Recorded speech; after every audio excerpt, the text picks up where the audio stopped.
রাত্রিতে অনুমান 10টার সময় আমাদের থানায় গোপন খবর আসে যে পশ্চিম নৌবাদী স্থিত একটি বাড়িতে প্রচুর পরিমাণে নেশা সামগ্রী মজুদ আছে। সেই খবরের ভিত্তিতে আমি এবং আমার সঙ্গে যারা অফিসার আছেন, স্টাফ আছেন, তাদেরকে নিয়ে আমি তৎক্ষণাৎ সেখানে যাই।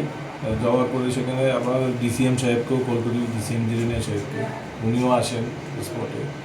আসার পর ওনার উপস্থিতিতে এবং সাক্ষী যারা ছিলেন ইন্ডিপেন্ডেন্ট উইটনেস, তাদের উপস্থিতিতে আমরা ওই বাড়িতে তল্লাশি করি। তল্লাশি করার পর সেখানে বাড়িতে মজুদ ছিল প্রায় অনুমান 11,800 ইয়াবা ট্যাবলেটস। সেগুলি আমরা বাজেয়াপ্ত করি এবং ওই বাড়ির যে মালিক তাকেও আমরা গ্রেপ্তার করি। সেটা বাজার মূল্য হবে অনুমান প্রায় 12 লাখ টাকা এবং তার বিরুদ্ধে আমরা একটা এনডিপিএস অ্যাক্টের মামলা নিই। সে আবার বিগত প্রায় 2022 সালেও সে আমাদের থানায় একবার গ্রেপ্তার করা হয়েছিল।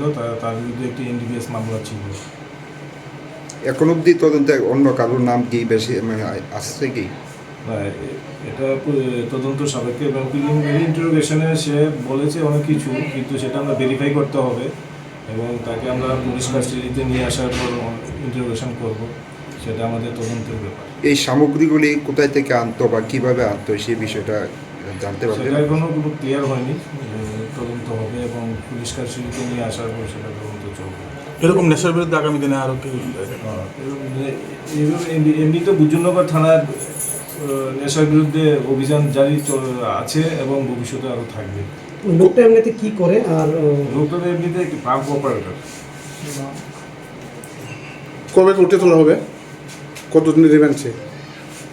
রিমান্ডে পুলিশ কাস্টাডির জন্য 5 দিনের পুলিশ কাস্টাডির জন্য আমরা আবেদন করেছি। বাড়ির ছেলে ডাক্তারি পাশ করে ফিরছে, তাই সেলিব্রেশন চলছে নানা পদের রান্না। শেফদের পছন্দ সিস্টার মশলা, যা মডার্ন টেকনোলজি এবং স্বাস্থ্যসম্মত। টেস্টিও সিস্টারের রান্না, প্রতি পদে স্বাদের বাহার। সিস্টার, নিশ্চিন্তের প্রতীক।